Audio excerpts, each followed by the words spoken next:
হলো সামাজিক যোগাযোগ মাধ্যমের উপর নিষেধাজ্ঞা। নেপাল সরকার অবশেষে জনচাপের মুখে সামাজিক যোগাযোগ মাধ্যমের উপর দেওয়া নিষেধাজ্ঞা প্রত্যাহার করতে বাধ্য হলো। গত 8 সেপ্টেম্বর সোমবার রাতে মন্ত্রিসভার বিশেষ বৈঠকে এই সিদ্ধান্ত নেওয়া হয়। যোগাযোগ ও তথ্য প্রযুক্তি বিষয়ক মন্ত্রী পৃথিবী সুবা গুরুং জানিয়েছেন, বিশেষ করে তরুণ প্রজন্ম জেনজির আন্দোলন এবং প্রবল দাবির মুখেই এই সিদ্ধান্তে উপনীত হয়েছেন মন্ত্রীরা।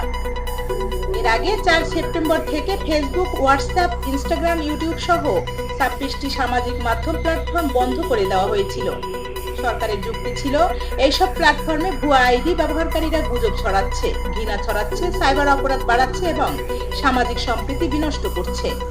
তবে সাধারণ মানুষ মনে করছেন এটি জনগণের কণ্ঠরোধের একটি প্রচেষ্টা।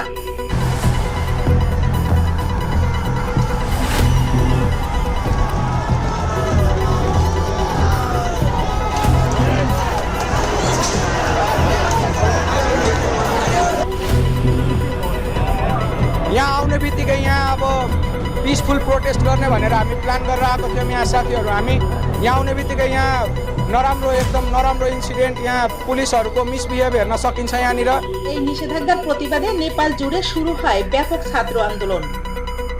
বিক্ষোভকারীরা এই আন্দোলনকে নাম দিয়েছেন জেনজি রেভলিউশন। পরিস্থিতি ক্রমশ সহিংস আকার ধারণ করে। সরকারি এক সদস্য জানিয়েছেন, এ পর্যন্ত অন্তত 19 জন নিহত এবং 4 শতাধিক আহত হয়েছেন।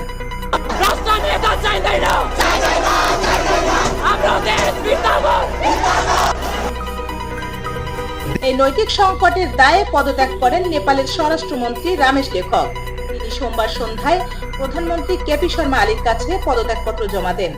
প্রথমে সরকার ঘোষণা দিয়েছিল, যেসব সামাজিক মাধ্যম প্ল্যাটফর্ম নেপালে চালু থাকতে চাইবে তাদেরকে নির্দিষ্ট সময়ের মধ্যে নিবন্ধন করতে হবে। সেই সময়সীমা অতিক্রম হলে গত বৃহস্পতিবার দেশটির টেলিকমিউনিকেশন অথরিটি অনিবন্ধিত প্ল্যাটফর্মগুলো বন্ধ করে দেয়। এতে জনগণের ক্ষোভ আরো তীব্র হয় এবং বিক্ষোভ ছড়িয়ে পড়ে রাজধানী কাঠমান্ডু থেকে শুরু করে দেশ জুড়ে। অবশেষে ছাত্র আন্দোলন ও জনচাপের মুখে সরকার সামাজিক যোগাযোগ মাধ্যম পুনরায় চালুর সিদ্ধান্ত নেয়। নেপালের এই ঘটনার মাধ্যমে প্রমাণিত হল, তরুণ প্রজন্ম এখন গণতন্ত্র রক্ষা ও মত প্রকাশের স্বাধীনতায় বড় ভূমিকা রাখছে। জেনজি রেভলিউশন নামক এই আন্দোলন দেশটিতে গণ আন্দোলনের এক নতুন অধ্যায় হিসেবে বিবেচিত হচ্ছে। এটাই ছিল আজকের প্রধান আন্তর্জাতিক সংবাদ। নেপালে তুলে নেওয়া হলো সামাজিক যোগাযোগ মাধ্যমের উপর নিষেধাজ্ঞা। এমনই আরো ভিডিও পেতে সাবস্ক্রাইব করুন BIM নিউজ।